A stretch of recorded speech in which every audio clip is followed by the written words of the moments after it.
A good tip menu sells on its own, so you don't have to keep asking. Here's how to build one that guides fans toward bigger tips naturally. Start with the format. Bullet points, simple wording, one line per item. If fans have to squint, they scroll past. Price in tiers. Low options from 25 to 75 tokens, a mid-range from 100 to 300, and a high anchor at 500 plus. The big number isn't there to sell often. It makes the mid-range feel reasonable. Stack value at the bigger tiers.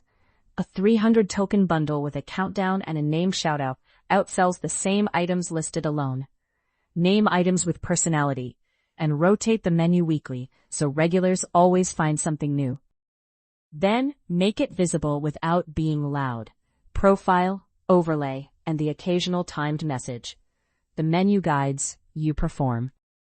Build it once, and it sells every stream. Read the full article at streamersuite.com.